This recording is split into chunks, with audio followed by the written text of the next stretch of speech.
There is no denying the fact that there have been a number of individuals who came from meager beginnings to parlay a hefty net worth by way of the music industry.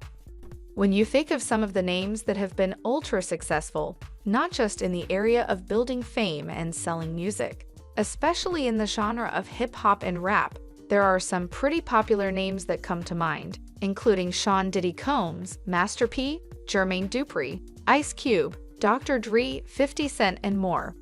One name that may not readily come to mind would be Calvin Broadus, more affectionately known as Snoop Dogg.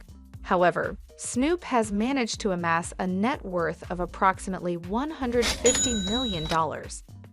As with any of the other music moguls who have turned their passion for rap music into a wealth-building mechanism, Snoop has proven that you can't judge a book by its cover. From appearance alone, it could be easy to underestimate Snoop Dogg as an entrepreneur, but you don't amass a net worth of $150 million without having business sense and understanding how the financial world works. One of the ways that Snoop was able to expedite his financial growth was through the diversification of his talents. Like many of the other aforementioned music moguls who are considered to be the richest rappers in the world, Snoop decided to extend his talents beyond rapping, showcasing his talents in multitudinous areas, including singing, songwriting, record producing, and as a record executive. Snoop is a native of Long Beach, California, and the 50-year-old music mogul has come a long way from those meager beginnings. Snoop is actually named after his stepfather, Cortazar Calvin Broadus Sr. The name of his biological father is Vernell Vernado, who was also a singer who had a brush with fame.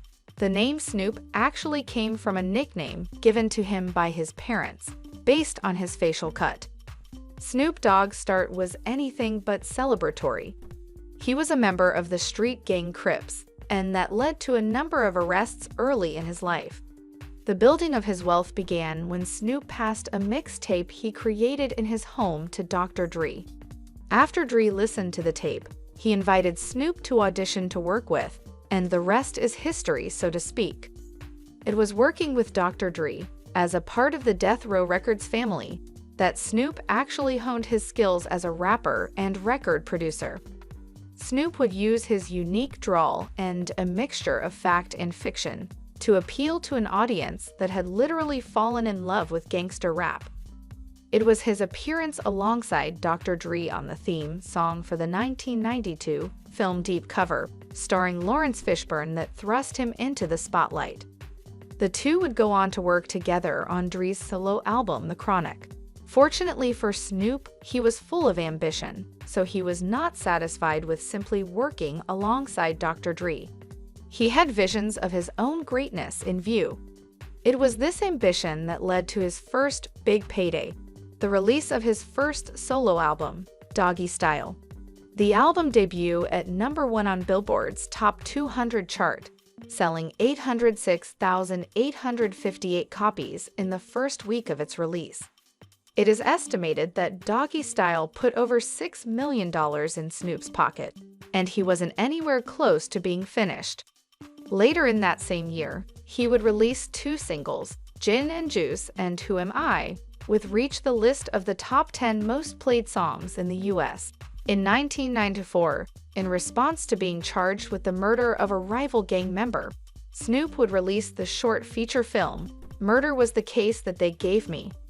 In 1995, Snoop would take the next big step in his financial and business career, launching Doggy Style Records, Inc.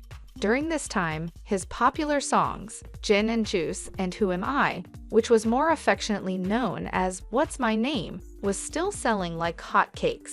Together, those two songs sold nearly 6 million copies.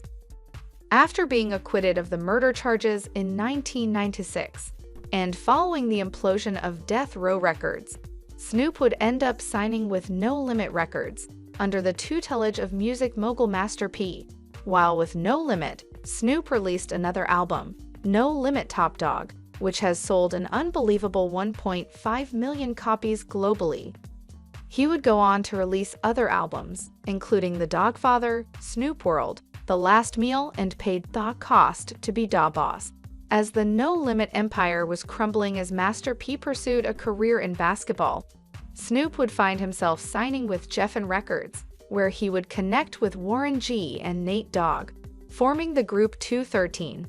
During this time, he produced 3 more albums, while also appearing on 2 songs on Ice Cube's album, Laugh Now, Cry Later.